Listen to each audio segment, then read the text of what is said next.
உலக புகழ்பெற்ற மைசூரு தசரா திருவிழா கோலாகலமாக தொடங்கியது. இது பற்றிய விவரங்களை செய்தியாளர் பாரதி ராஜா வழங்க கேட்கலாம். வணக்கம் பாரதி ராஜா, எத்தனை நாட்கள் இந்த திருவிழா என்பது நடைபெற இருக்கிறது? அதற்காக என்னென்ன சிறப்பான ஏற்பாடுகள் அங்கு செய்யப்பட்டிருக்கு? கள தகவல்களை பதிவு பண்ணுங்க. கண்டிப்பாக உலக புகழ்பெற்ற தசரா விழா மைசூர் தசரா விழா தான். ஏன் இந்த மைசூர் தசரா விழா உலக புகழ்பெற்றதாக கருதப்படுகிறது என்றால், கிட்டத்தட்ட 400 ஆண்டுகளுக்கு மேலாக, அதாவது விஜயநகர பேரரசு காலத்திலிருந்தே இந்த விழாவானது தொடங்கப்பட்டது. அப்போதெல்லாம் தங்கள் சக்தியை காட்டுவதற்காக, எதிரி நாட்டை அழிப்பதற்காக தங்களின் பலம் என்ன என்பதை நவராத்திரி தினத்தன்று, நவராத்திரி தினத்துக்கு மறுநாளான விஜயதசமி தினத்தன்று பிறருக்கு உணர்த்தும் வகையில் ஊர்வலமாக தங்களிடம் உள்ள படைபலங்களை காட்டும் விதமாக ஊர்வலமாக தொடங்கப்பட்டதுதான் முதல் முறையான தசரா.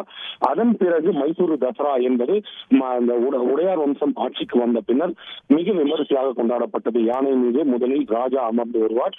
அதன் பின்னர் இந்த மன்னராட்சி ஒழிக்கப்பட்ட பின்னர் அதற்கு பதிலாக சாமுண்டி தேவி அந்த யானையின் மீது அமர்ந்து ஊர்வலமாக செல்வார். இது ஒரு பாரம்பரியமாக கடைபிடிக்கப்பட்டு வருகிறது. கர்நாடகாவின் மாநில விழாவாக இது கொண்டாடப்படுகிறது. இன்று தொடங்கும் இந்த விழா வரும் 12ஆம் தேதி நிறைவடையும். 12ஆம் தேதி கர்நாடக முதல்வர் சித்தராமையா யானை மீது வீட்டிற்கும் யானை மீது 750 கிலோ தங்க அம்பாரியில் சாமுண்டீஸ்வரி சிலைக்கு மலர் தூவி இந்த விழாவை நிறைவு செய்வார் என்பதுதான் வழக்கமான ஒன்று. இந்த 10 நாட்களும் மைசூர் தசராவில் என்னென்ன நிகழ்வுகளாம் இருக்கும் என்றால், இளைஞர் தசரா, அதே போல பெண்கள் தசரா, விவசாயிகள் தசரா என பல்வேறு விழாக்கள் ஒவ்வொரு நாளும் கொண்டாடப்படும்.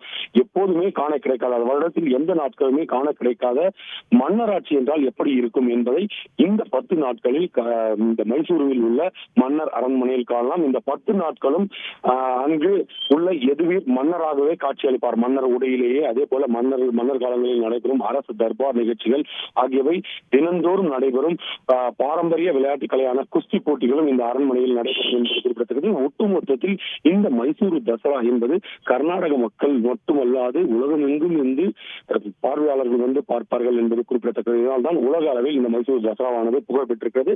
இந்த தசரா விழாவை இன்று தொடங்கி வைத்திருக்கிறார் பிரபல கன்னட எழுத்தாளர் பம்பா நாகராஜையா. அவருடன் கர்நாடக முதல்வர் சித்தராமையா, துணை முதல்வர் DK சிவகுமார் உள்ளிட்டோர் கலந்து கொண்டார்கள். மைசூரு சாமுண்டி மலையில் சாமுண்டீஸ்வரி தேவிக்கு மலர் தூவி இந்த விழாவானது தொடங்கப்பட்டிருக்கிறது. அடுத்த 10 நாட்களும் மைசூரு நகரம் விழா கோலம் கொண்டிருக்கும். ஒவ்வொரு நாளும் அரண்மனையில் அந்த லட்சக்கணக்கான மின் விளக்குகள் ஜொலிக்கப்படும். அந்த அரண்மனை மட்டுமல்லாது நகரம் முழுவதுமே மின் விளக்குகளால் ஜொலிக்கும் காட்சியை இந்த 10 நாட்கள் நாம் பார்க்க முடியும். அதனால்தான் இந்த மைசூரு தசரா புகழ் பெற்றிருக்கிறது. இன்று தொடங்கும் இந்த விழாவானது வரும் 12ஆம் தேதி அரண்மனையில் யானை ஊர்வலம், ஜம்போ சவாரி என்று சொல்வார்கள், அதுதான் மிகவும் பிரசித்தி பெற்றது. அரண்மனையில் தொடங்கி பன்னி மண்டபத்தில் நிறைவடையும். விவரங்களுக்கு நன்றி பாரதி ராஜா. செய்திகளை உடனுக்குடன் தெரிந்து கொள்ள உடனே சப்ஸ்கிரைப் பண்ணுங்க.